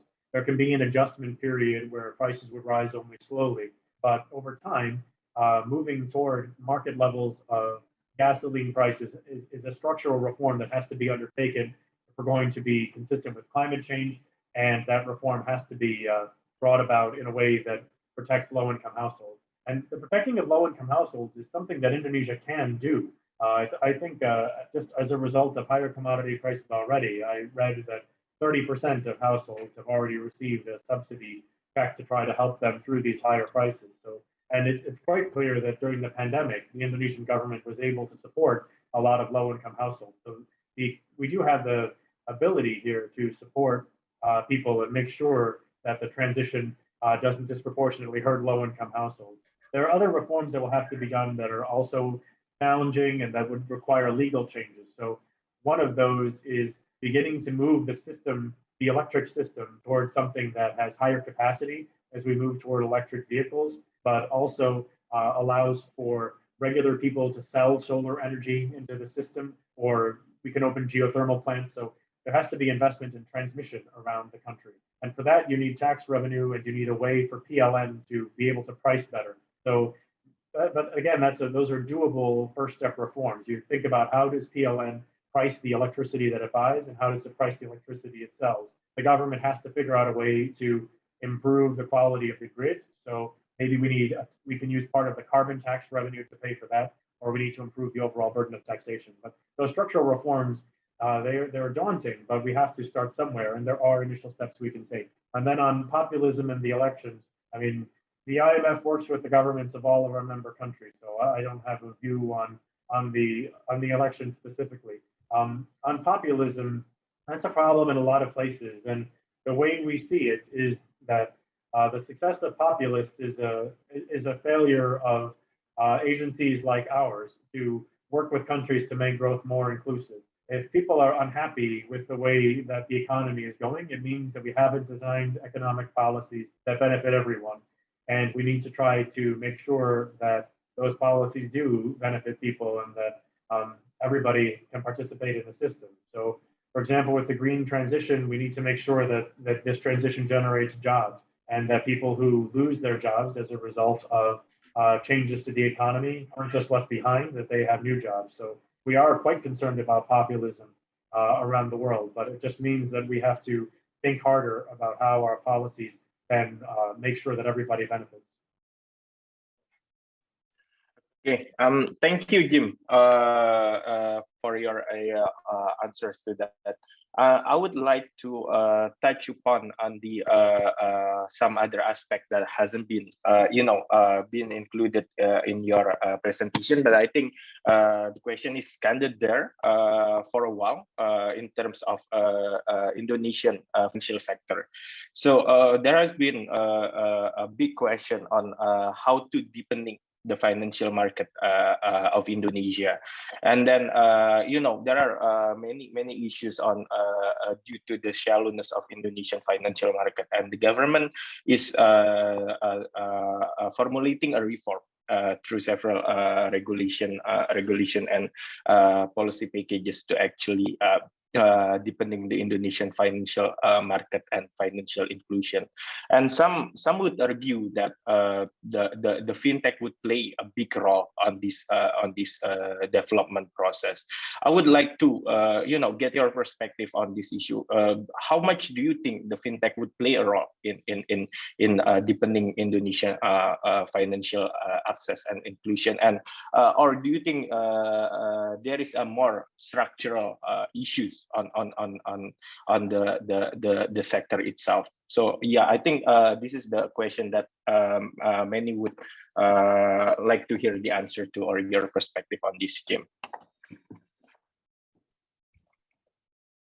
Yeah, the fintech is a great topic. I only have so much time, but on fintech, it's anything that reduces the cost or makes it easier for people to participate in the financial system is good. We want people to be able to borrow money if they need it, and to be able to save money more effectively if they have the income to do that.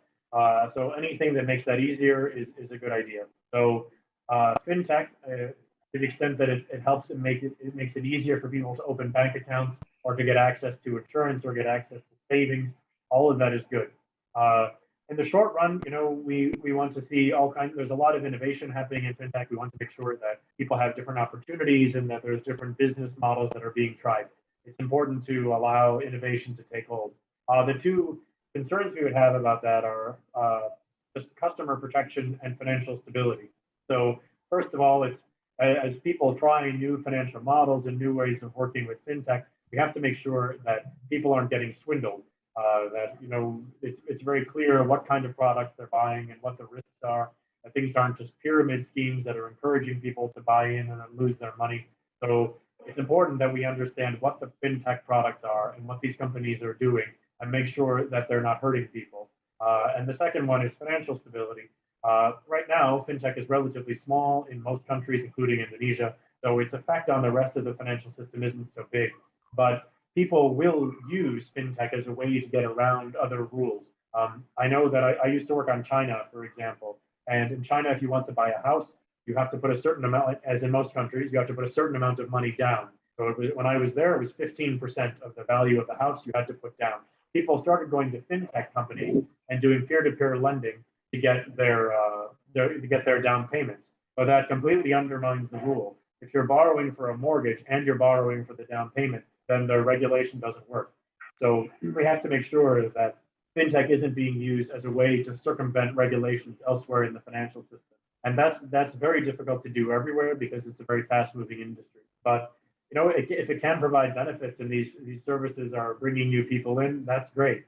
We just have to make sure that it's not dwindling people and that it's not leading to financial instability. But we have the frameworks to do that. We just have to make sure that Okay. Thank you, Jim, for your response. I think I overstepped my my duration, and I'm seeing there are several other questions that are coming from the audience. So I think I would just end my session here. Thank you very much, Jim, for your insights on this. I think I'll give back the session to Rus'an. Rus'an, the floor is yours. Thank you very much, Riefky, for very engaging discussion, elaborating on various things. Moving from inflation, we catch up into equity and reform, equity discussion and reform on energy pricing and various important things. Thank you very much. Now I will invite the participant for the next maybe 25 minutes of the remaining time for Q&A from the participant. I saw some question in the message. If possible, you can directly deliver your question in oral. I will invite first Pak Ahmadi, if you would like to ask directly your question. Please, Pak.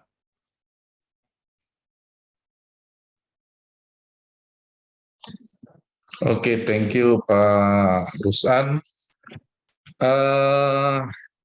Yes, thank you, Jim, for the very interesting presentation. I would just to ask more inquiry on your presentation, because you see, even in the global situation that's not so good as in your presentation, but you see Indonesian is in good position to move forward. As I look at the presentation, you mentioned about, for example, the increase in 1% VAT into 11% as a good point for Indonesia. But considering that the global situation now, do you think the implementation of VAT starting this April and also starting this May, the electricity company, in response to the Ukrainian war, has increased also the price of the electricity over the board, not only the consumer, direct consumer, but also the industry. How do you see the situation now in the short period, in the short-term situation?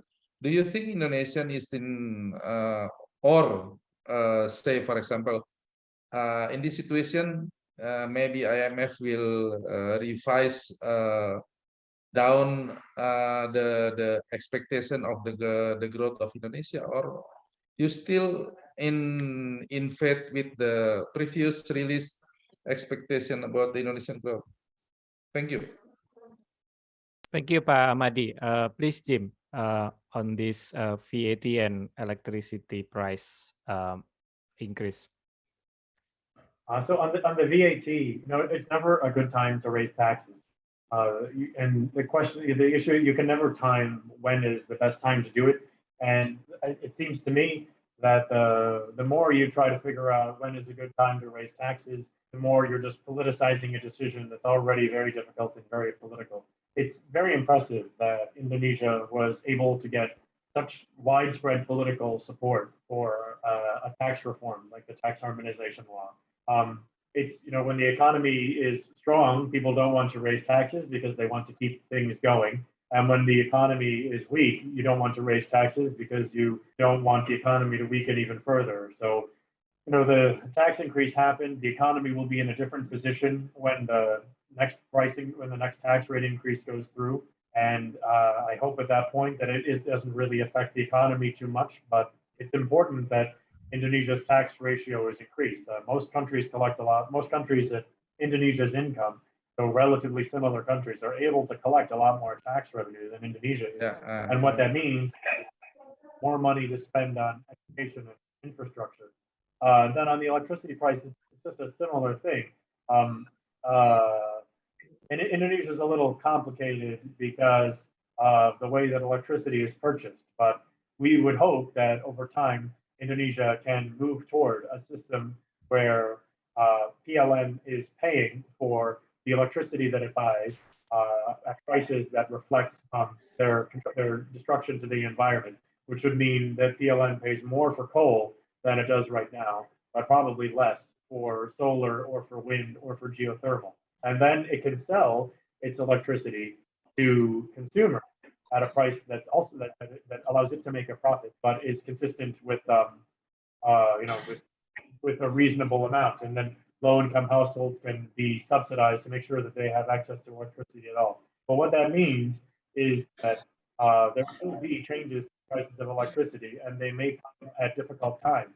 The fact is, if electricity in Indonesia generates from renewables, so from geothermal or wind or solar, that's domestically produced.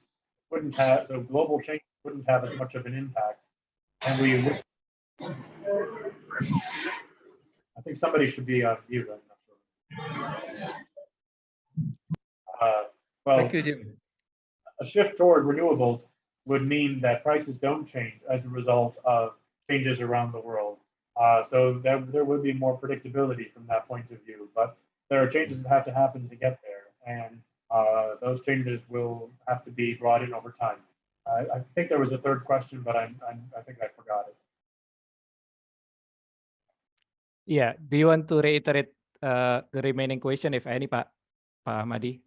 The last one. No, that's the complicated issue.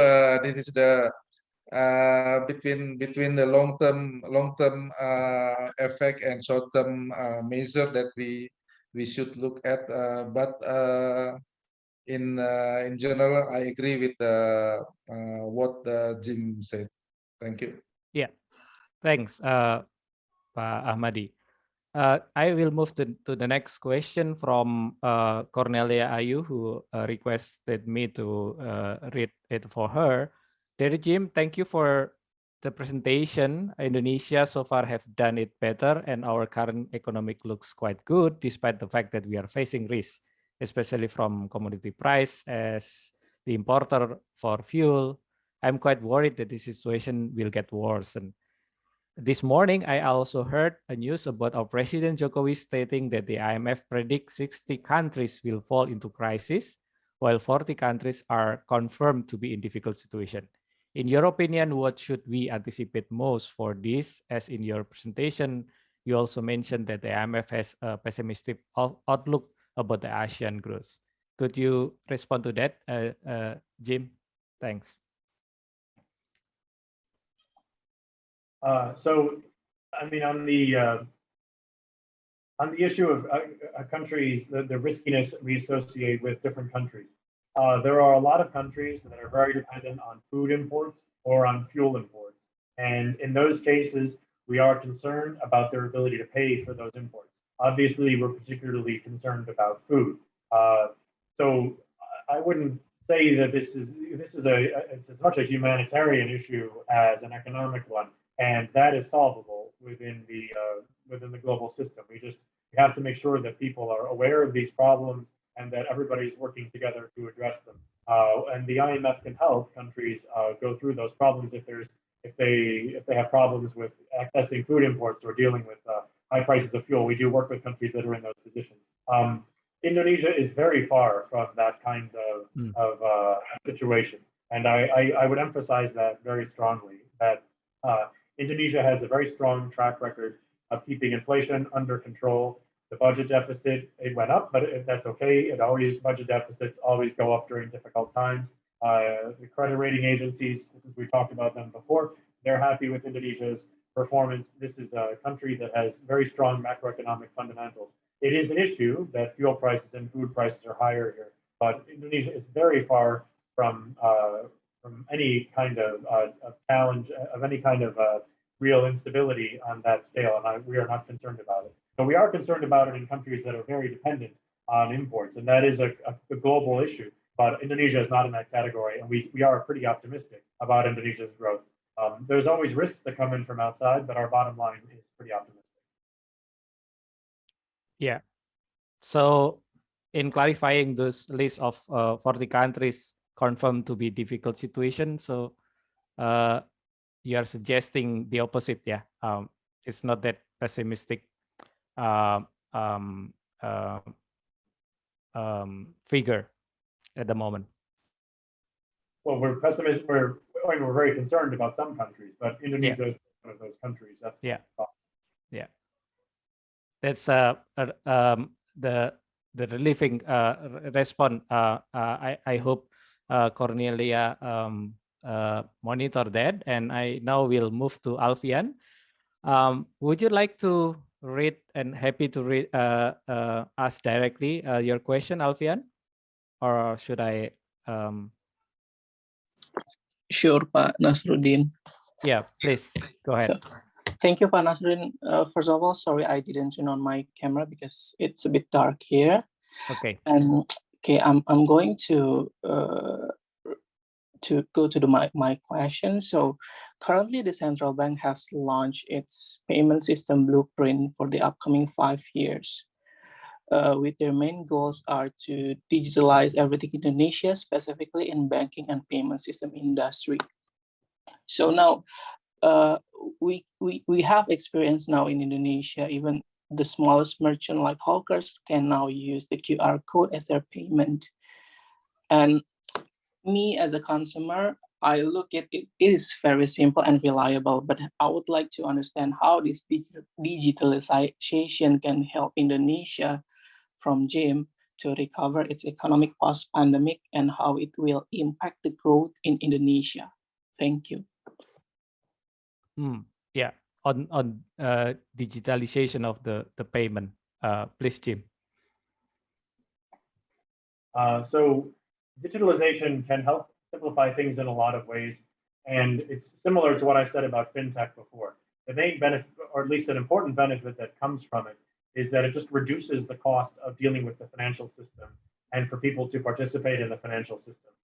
So, for example, if you just think about markets around Indonesia and people buying things in a market, if you have to bring cash to the market to buy something, then the merchant has to keep cash on hand and make change all the time, and that's complicated. It requires people to transport money, which is expensive, and it requires merchants to keep a lot of cash on hand that they can't otherwise use, so they can make change.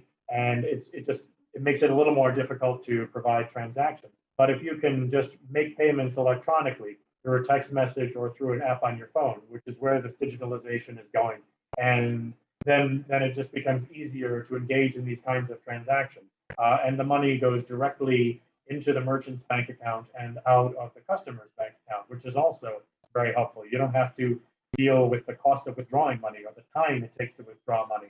The merchant doesn't have to go to the bank and deposit cash in the bank or remove cash so that the merchant can pay change.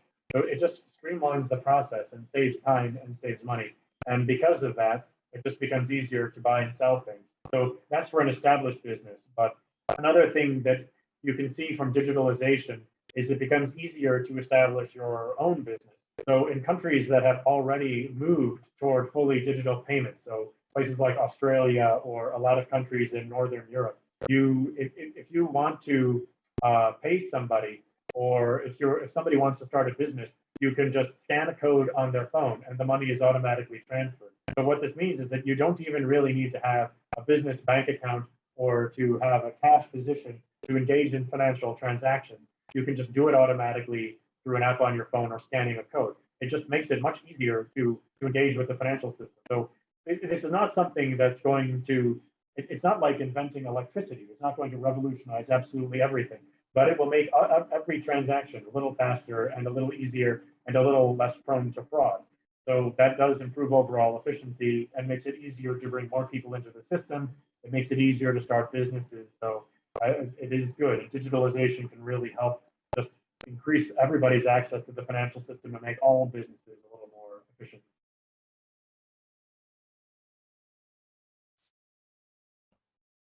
Okay. Do you have any quick response on that, Alfian, if any?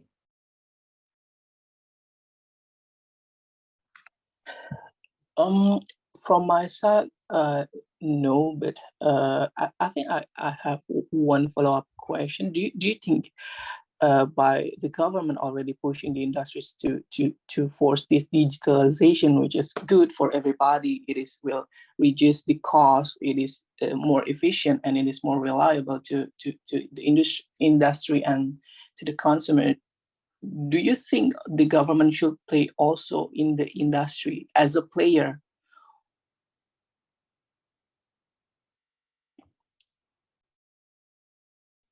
Sorry, I'm not sure I understand. Do I think that, how would the government be a player in this? Yeah, I mean, do you think, well, for example, probably Visa is some Visa and MasterCard is basically they are connecting bank to bank, so they could do transaction, interconnection banking transaction, right? So do you think that the government should play a Visa role in this case to faster the digitalization, or simply by they just releasing new policies to push the industry so they can play and help to get the digitalization faster. So just to make it clearer, Alfian, are you referring to the initiative of introducing GPN here? Yeah, GPN. Oh, okay, yeah. Please, Jim. This is a follow-up question related to the initiative of the Indonesian policy to introduce the GPN. How to translate it in English, but it's a visa like inter bank payment system. I hope I can translate it correctly for you. I mean, the bottom line for any of these kinds of reforms is these are reforms that are intended to make transactions easier. And the central bank's job or the government's job is to establish a framework that makes it easier for people to engage in transactions. So one example is the central bank has worked with the banks to try to develop a standardized QR code, the CRIS code, for making payments. So that is not the government is involved, well, the central bank in this case is involved to the extent that they've coordinated this effort among the banks and they've been involved in the design. But it's not something that, it's not a service that they're providing or something that they're making money from. So, well, the best way for these things to work is for the government to just set the rules and then set the rules and let the private sector develop things on that basis. So Visa and MasterCard, for example, there's a standard that they have developed, but it was totally a private sector standard that they now control. So having if you want to set up an equal standard in Indonesia, where companies would be able to engage in bank transactions more directly, of course, that would help facilitate financial transactions and reduce overall costs. But the government would only be involved in the extent of helping banks set this up. I wouldn't see a role for them directly providing the service themselves, but it's very important that they're there for setting up the rules and setting up the guidelines and making sure that the playing field is there.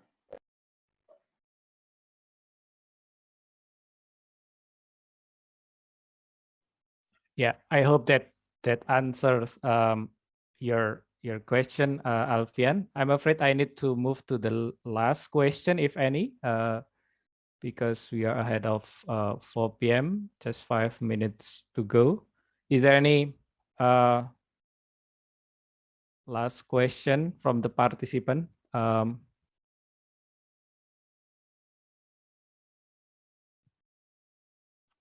Okay, if not, I just want to take the opportunity to invite Jim to provide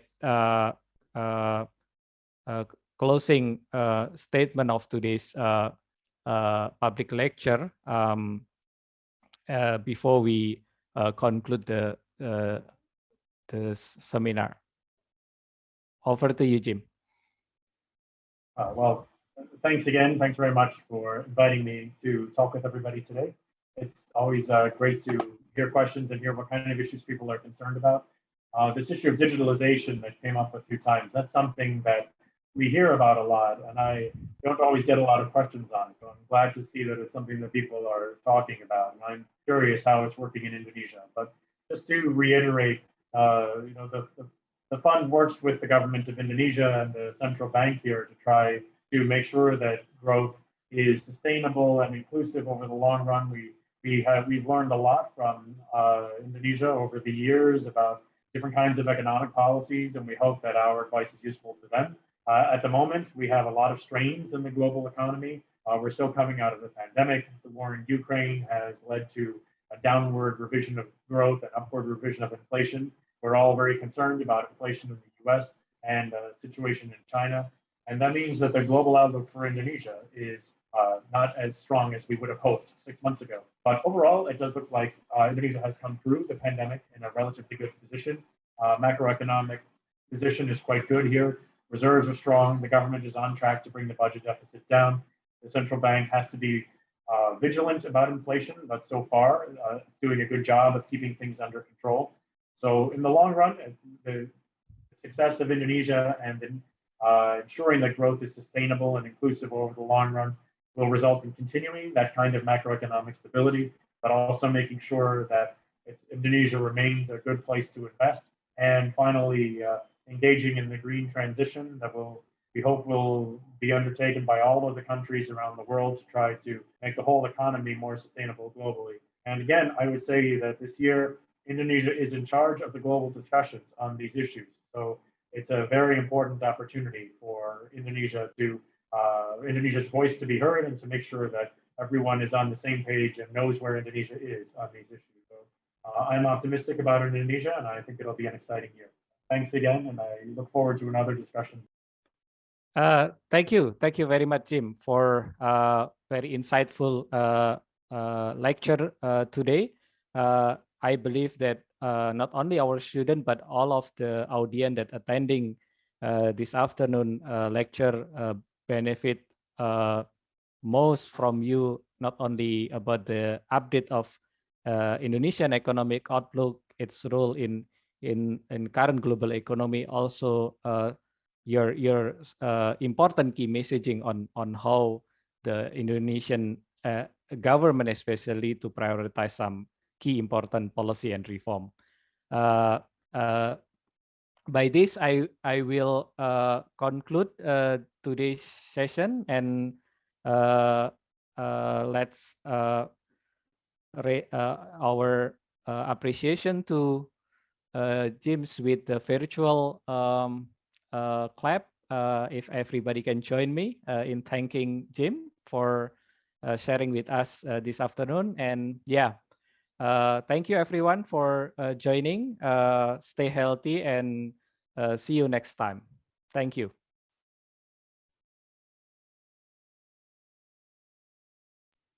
Thank you very much. Thanks. Bye, Jim. Bye, everyone.